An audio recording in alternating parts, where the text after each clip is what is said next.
Thank you very much. My name is Ansoy from the BBC. I have a quick question for President Kagame. As chair of the Commonwealth, I wonder what your priority will be, especially in terms of upholding the values of democracy and human rights, given that there's been a lot of scrutiny on your country and the record of your government, and critics have been pointing out the number of opposition leaders and journalists who are in prison. I wonder what your leadership of this organization is going to look like in the face of that. Right.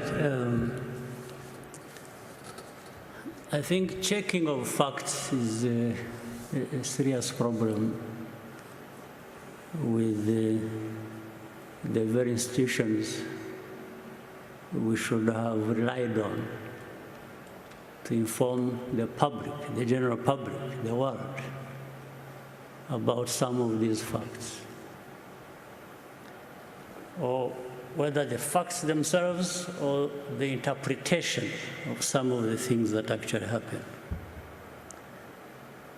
Now, let me start with the issue of values. Who defines the values? Or who doesn't actually have values? When people talk about values sometimes, there's one part of the world that has assumed the sole responsibility and the monopoly of defining values. So the rest of us have no values. We've just to keep learning from these ones who define the values. And by the way, the danger also is, it doesn't matter how long you take learning, you will never qualify. You will just always be branded somebody who has no values or who comes from a place where there are no values. So I want to put this case clear. Those from the north who always assume where BBC comes from, who always think they are the face of values, the rest have to follow. It's a big mistake. It's not true. We have values too. We here in Rwanda, in Africa, we do. No question about it. Second, there are some of these problems we have had in our continent, in Rwanda. Those from the north who define or want to define values have been part and parcel of these problems we have been facing. Some of them have actually been the cause of the problems we face. But at the same time, like the genocide here that took place here in Rwanda, where 1 million people over were killed. Well, I remember, if your memory serves you well too, I'm not inventing anything. The debate that went on at the UN, it was like, you know, these developed rich countries, those who define values, simply took it like, these are just Africans killing each other. These debates were in the open. But you think that is true? You think the divide that actually led to this genocide was just a creation of Rwandans? Not the people from the north who actually divided this country? Told people to think of themselves as belonging to one ethnic group and the other to think as belonging to another ethnic group, and therefore they should kill each other. Not only are they different, but they should kill each other. Would you believe that? Would you tell me that the 20 million people, this is documented by other people, not by me, who were killed in the Congo, were killed by other Congolese in the old days of King Leopold? And you think all that just disappeared in a moment? Then you had the savages coming over and taking over their own countries and killing each other? And then the others assume the higher ground, they are up there in the north and keep pointing fingers at those of us and think we have no values and we just are there to, we don't respect freedoms, we don't respect human rights. Sure, do you think so? BBC, you think so? You take time, you broadcast, and from morning to evening, this is literally just abusing people. You're abusing Rwandans, you're abusing Africans, values. What values do you know, my dear sister, on behalf of BBC? So I want to assure you, there is nobody in the BBC or anywhere else thereabout who would be holding values better than we do here in Rwanda. Except if we just want to cover up the mistakes of the same people who want to define these values for us. Or really tragic mistakes of things they have caused. So when you are saying that, you may tell somebody else, people who don't have time to think or who don't have a history where they have struggled with these complications, yes, they will. But here, those of us who have faced what we did, who have gone through what we did, we take our responsibility. Of course, genocide could not have happened just on the hands of others who brought it to us. No. We, Rwandans, have a responsibility. We have our share of the blame for it. But there are others who should take responsibility for that. So I just want to let you know that these issues of upholding values and so on, as far as I'm concerned, as I know, as far as Rwandans are concerned, we don't need any lessons from BBC or from anyone. I tell you this with firm conviction. So,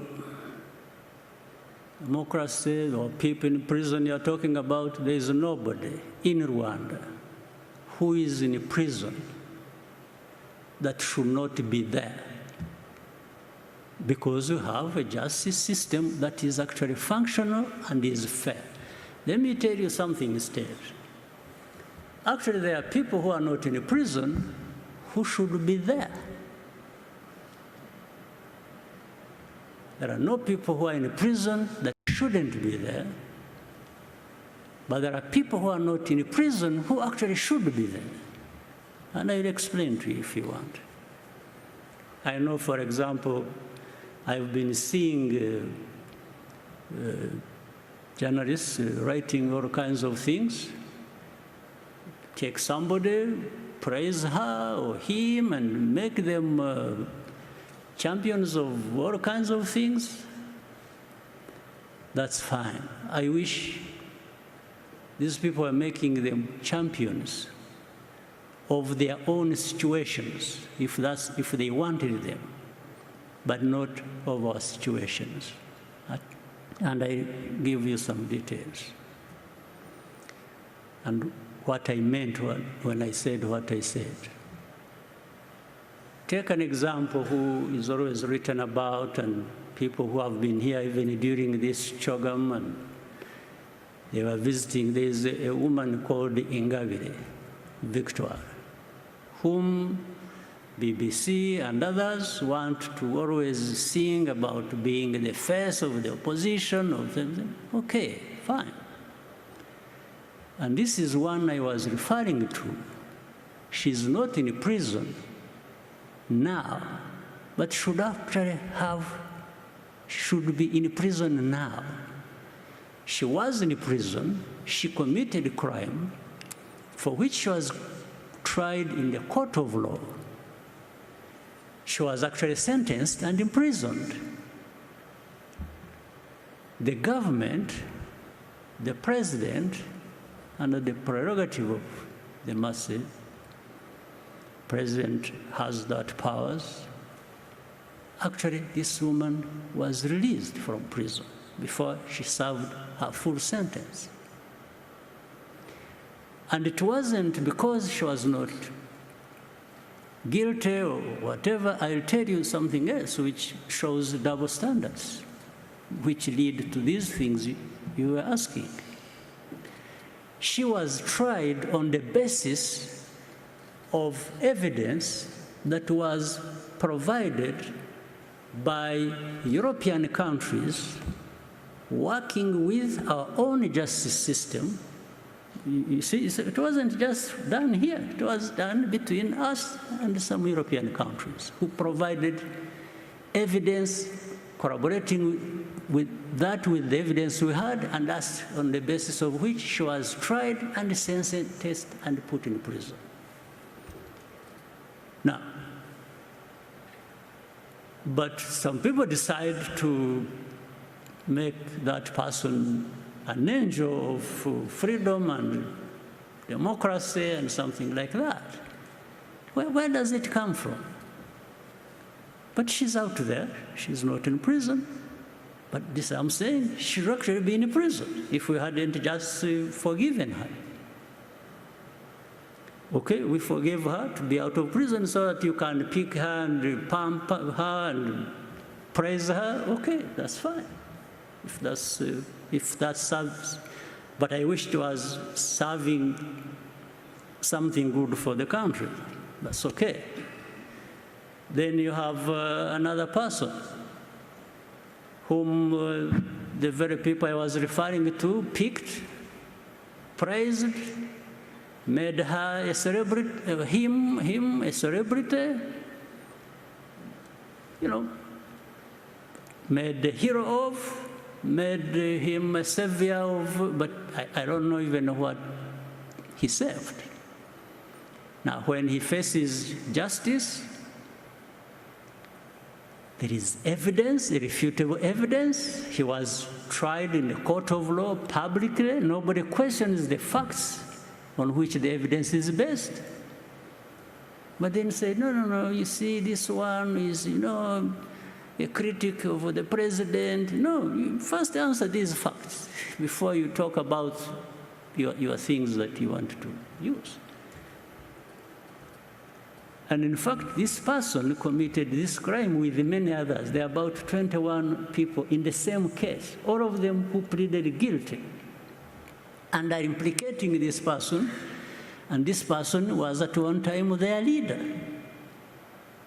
These are people who were armed, waged violence against families of Rwandans. People were lost their lives. There are victims there. And then there's the one, this person, it comes from America, from Europe, and that this person, and in fact, what is interesting, they come and say, this person, we are not saying he's innocent, but he should be released. And then we ask them and say, okay, if you think he should be released, how about these others who are co-accused with this person who are also in prison? So in other words, they are saying, this person is special. We've made him special, so you should not question that. And then we say, okay, fine. How about the victims? The very people, families that lost their people on the hands of this person. They can't answer that, but they keep insisting. So anyway, let me try to cut. It was a loaded question, so trying to grapple with how to cut the answer short, but so the basis on which